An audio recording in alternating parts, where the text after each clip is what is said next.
Μια σημαντική ενημερωτική εκδήλωση με επίκεντρο την ενίσχυση της ανθεκτικότητας του αγροτοδασικού χώρου απέναντι στους κινδύνους της κλιματικής αλλαγής διοργάνωσε το Ινστιτούτο Μεσογειακών Δασικών Οικοσυστημάτων. Η εκδήλωση φιλοξενήθηκε στις εγκαταστάσεις της Διεθνούς Ολυμπιακής Ακαδημίας.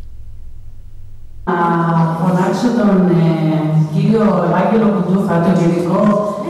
Διευθυντή Δασών και Δασικού Περιβάλλοντος, να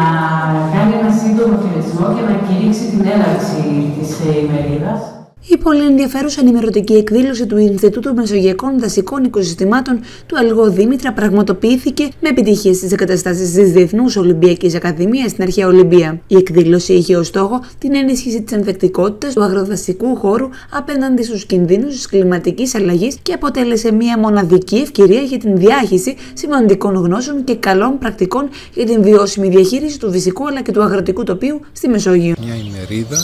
για την διάδοση των αποτελεσμάτων του έργου Res Alliance, ένα έργο με το οποίο δουλεύουμε μαζί με άλλους 15 εταίρους από όλη τη Μεσόγειο, το οποίο επικεντρώνεται στην δημιουργία ανθεκτικών τοπίων στις επιπτώσεις της κλιματικής αλλαγής. Προσπαθούμε να αναγνωρίσουμε καλές πρακτικές που υπάρχουν ήδη,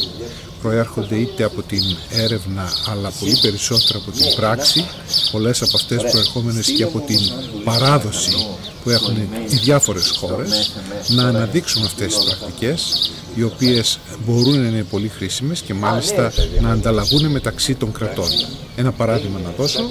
ότι έχουμε εταίρους από τον Λίβανο, έχουμε εταίρους από την Τινησία, που έχουν αντιμετωπίσει ακραίες ξηρασίες, ακραίες πλημμύρες πιο πριν από μας και είναι κάτι το οποίο θέλουμε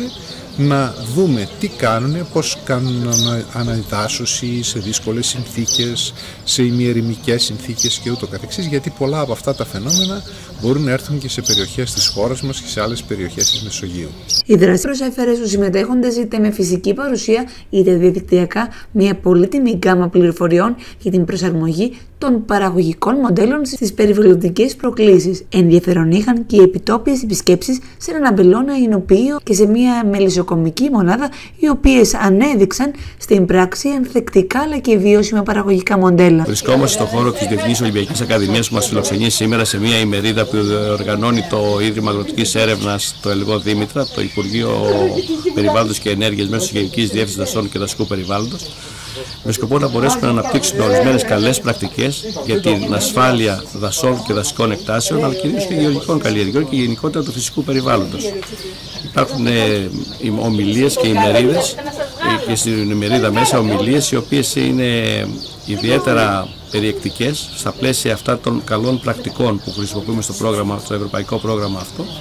το οποίο στόχος μας είναι να μπορέσει να καταλάβει ο κόσμος ότι όλα αυτά τα αγαθά τα οποία έχουμε και στην περιοχή μας είναι πλούσια, μπορούμε να τα διαχειριστούμε καλύτερα προκειμένου να έχουμε τη μεγαλύτερη ασφάλεια τόσο στο φυσικό περιβάλλον όσο και στις ιδιωτικές μας περιουσίες. Έχουμε φτιάξει πάρα πολλά fact sheets, όπως τα λέμε, δηλαδή 2 δισέλιδα καλών πρακτικών που μπορεί να τα βρει κάποιος πολύ εύκολα στο δικτυακό τόπο του έργου resalliance.eu, αλλά τα οποία θα υπάρχουν για πάρα πολλά χρόνια, είναι σε μεγάλη βάση δεδομένων της Ευρωπαϊκής Ένωσης, διαθέσιμα για να πάρει κάποιος ιδέες και να εφαρμόσει σε άλλες χώρες.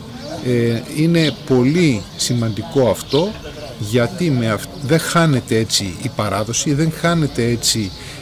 ή δεν μένει στην αφάνεια η καλή πρακτική που κάνουν σε μια άλλη χώρα, αλλά τη μεταδίδουμε και παραπέρα. Η εκδήλωση υποστηρίχθηκε από σημαντικούς φορείς όπως το ΙΠΕΝ, η Διεθνής Ολυμπιακή Ακαδημία, αλλά και το Ινστιτούτο Ελιάς και Υποτροπικών Φυτών. Μπορεί να κάνει με καλές πρακτικές σε ό,τι αφορά την διαχείριση όλου του αγροτοδασικού φυσικού περιβάλλοντος σε περίοδο κλιματικής κρίσης.